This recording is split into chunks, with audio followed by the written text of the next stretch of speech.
Because he's about to be president in like 4 days, and it's a conversation we need to have. And I know a lot of people have reached out to me and colleagues of mine. And when you think about even like black entertainers, for example, if you jump on DL Hughley's Instagram, I mean, I can't show you all what he's saying. Essentially, he's saying, you know, if you didn't accept my president, why should I accept you? Even Snoop Dogg is saying if a black person thinks about performing for Trump, he will roast them.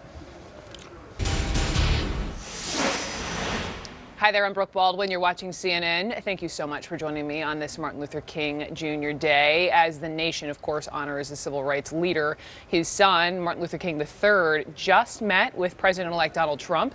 Pictures from just inside the Trump Tower lobby there. It is a remarkable face-to-face in the wake of Mr. Trump going toe-to-toe with another icon in his own right, someone who marched with Dr. King, Congressman John Lewis of Georgia. He marched with Dr. King back in the 60s, spoke at that march in Washington, as they, of course, fought for equal rights for African Americans. The president-elect attacked Lewis, saying that he was, quote-unquote, all talk and no action. This after the Georgia congressman said that Trump's presidency was not legitimate and that the Russians helped Trump win. Here is Martin Luther King III just moments ago from Trump Tower. Let me briefly not just reiterate, but state that we did have a very constructive meeting. The seminal right of the modern civil rights movement was the right to vote. And my father fought so diligently for, and certainly Congressman John Lewis and many others, Hosea Williams, fought for as well. It is very clear that the system is not working at its maximum. And through an op-ed that you may have seen, we provided at least a solution to begin to address a broken voting system. That was the dialogue, most of the dialogue that we talked about constructively. We believe we've provided a solution that at least will give everyone an ID. Mr. King, as you know, Representative Lewis still has the scars from the March on Selma. Were you offended by the president-elect's tweet that Representative Lewis is all talk and no action? First of all, I think that in the heat of emotion, a lot of things get said on both sides. And I think that at some point, you know, I am, as John Lewis and many others are, a bridge builder. The goal is to bring America together and Americans. We are a great nation, but we must become a greater nation.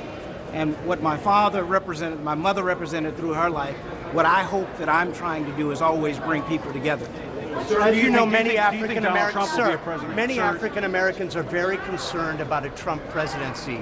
A woman came in here last week and told me he's going to have black people up against the wall, both literally and figuratively. Did he allay your concerns that he'll be a president for all people, black and white? Well, certainly he said that he is going to represent Americans. He said that over and over again. And I think that we will continue to evaluate that. I think that the nation supports, I believe that that's his intent. But I think also we have to consistently engage with pressure, public pressure. It doesn't happen automatically. My father and his team understood that, did that. And I think that Americans are prepared to do that. But sir, if I may follow up, isn't there something that just cuts to your core when you hear the president-elect refer to John Lewis as all talk and no action? I mean, nothing could be further from the truth, isn't that right? John Lewis is not all talk and no action. No, absolutely, I would say John Lewis has demonstrated that he's action. As I said, things get said on both sides in the heat of emotion. And at some point, this nation, we've got to move forward. We can't stay on. I mean, people are literally probably dying. We need to be talking about how do we feed people? How do we clothe people? How do we create the best education system? That's what we need to be focused on. On this day, what would... That last voice there you heard asking the question, I recognize that. That is Mr. Jim Acosta, who's now outside of Trump Tower. And so, Jim, you know, we'll talk about what Dr. King's son said in a moment, but just can you give us some context of the meeting? Who called whom? What was discussed? You know, that is a very good question. We don't have all the details in terms of who called who, but we do know that this follows what were some plans for Donald Trump to go down to Washington today. He was set to go down to Washington today, according to his counselor, incoming White House counselor Kellyanne Conway. And then we found out late last night that trip was being scrapped, that he was no longer coming. And then we heard this morning that Martin Luther King III was going to be meeting with the president-elect. We should point out to our viewers, Brooke, that Donald Trump did emerge from those elevators with Martin Luther King III for just a few moments, paused to get the cameras rolling and so forth, and then he went back into the elevator, went back upstairs in Trump Tower, and did not answer any questions. And then for a few moments, Martin Luther King III, as well as one of Trump's aides, Omarosa Manigault, started walking away. We started shouting down the corridor there inside of Trump Tower, asking Mr. King to come back and talk to us, which he did do. And that's when you heard him make those remarks there, saying that he does not agree with the president-elect's tweet that John Lewis is all talk and no action. He said that he's demonstrated that he is action, but that he believes things are said in the heat of the moment. You get the sense from listening to Martin Luther King III there, Brooke, that he would like to see this country come together. I asked him at one point, there was another reporter who asked, can Donald Trump be a president for all Americans? And he said, well, that is his intent. That is his intent. And I asked, well, do you think that's how it's going to be? And he did not really answer that question. And so, yes, Martin Luther King III came up to talk about poverty programs, saying that is what his father, the slain civil rights leader, would be talking about today, would be advocating for today. And so they did discuss that during this meeting. But, in terms of whether or not Martin Luther King III believes that Donald Trump will be a president for all Americans, I thought it was interesting. He did not definitively answer that question and said, it's up to him and other civil rights figures to really keep Donald Trump accountable on that score. Yeah. All right, Jim, thank you so much. Hearing words like I'm a bridge builder, need to build bridges there from Dr. King's son. Today, Vice President-elect Mike Pence defended the president-elect while at the same time paying deference to Congressman John Lewis's role in American history.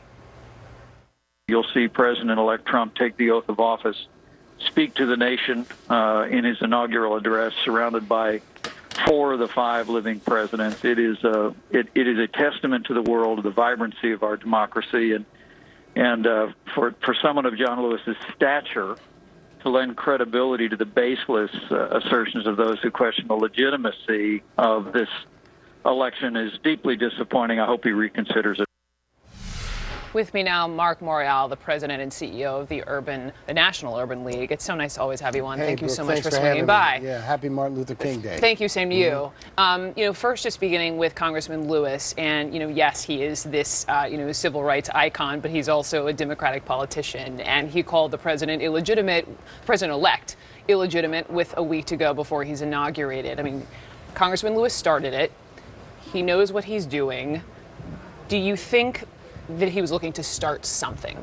I think that people have gotten hung up on terminology and on the use of a word and have forgotten the essence of the discussion. What's the word? The essence of the word legitimate. The essence of the discussion is the role of Russia in the recent presidential campaign and the need to have a full, complete investigation and airing of the facts so we can determine once and for all the role of Russia and whether anyone here in the United States was involved in aiding and abetting spying and espionage. So I think and would encourage the president-elect to embrace a select committee, a bipartisan commission, or something that would bring all of this to light, because all of this back and forth has as its root the Russian involvement in the election. And that's what Congressman Lewis pointed out on Meet the Press. But, if you talk to Democrats, they would say it could be more than that, right? Democrats would actually say it wasn't Congressman Lewis who started it. It was Trump who started it years ago with the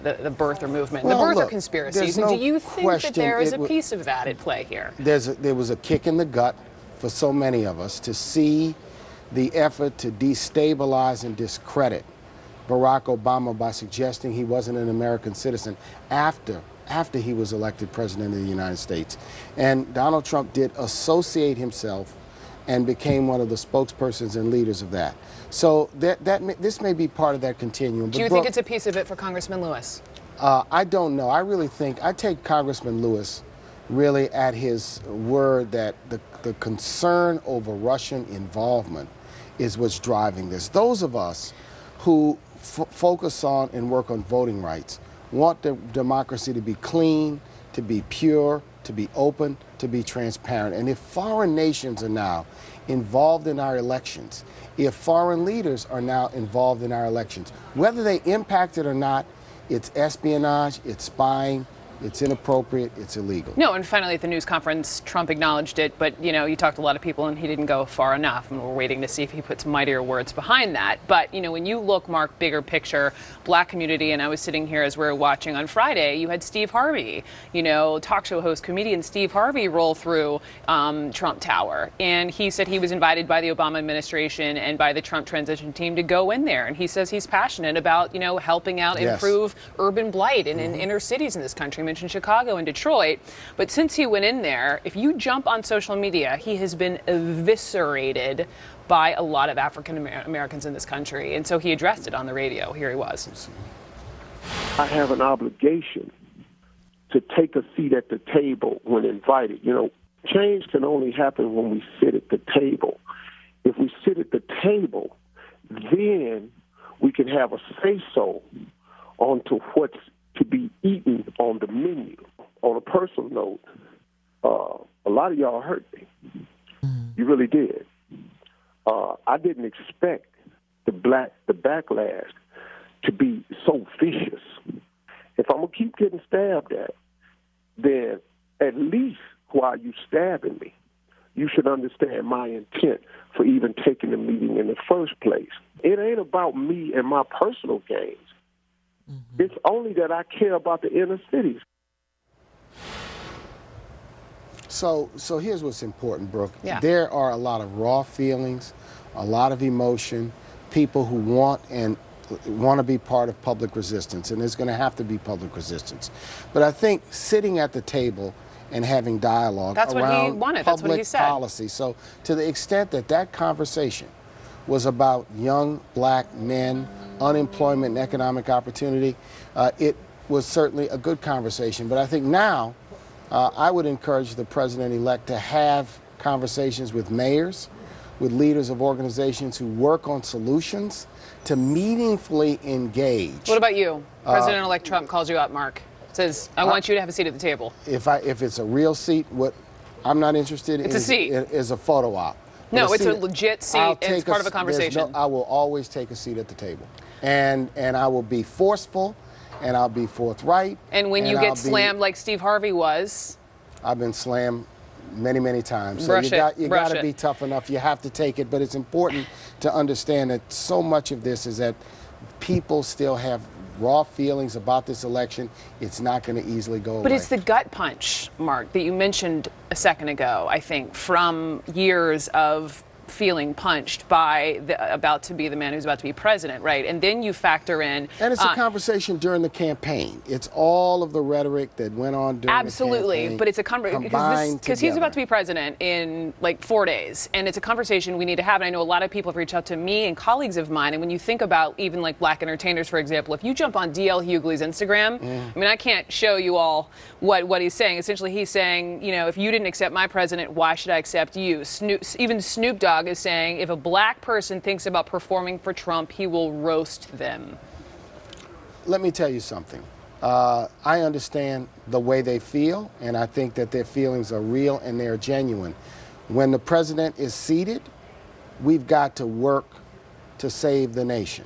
We've got to work to advance our cause. So we're going to be part of both the resistance. Well, what does Trump need to do? What does Mr. Trump need to do? I think what Trump needs to do in his proposals, in his early proposals, is make a commitment to the enforcement of civil rights. I think it would be powerful if he made a commitment to a new voting rights bill. If in his plan to rebuild America's infrastructure, if there were significant components in there, which included opportunities for people in urban communities, opportunities for small businesses owned by people of color. Look, I am looking for the ideas and the proposals. So if those are what are advanced, then there's an opportunity to work together. If they're not advanced, we're going to fight to get it included. Okay. If it isn't included, we can't support it.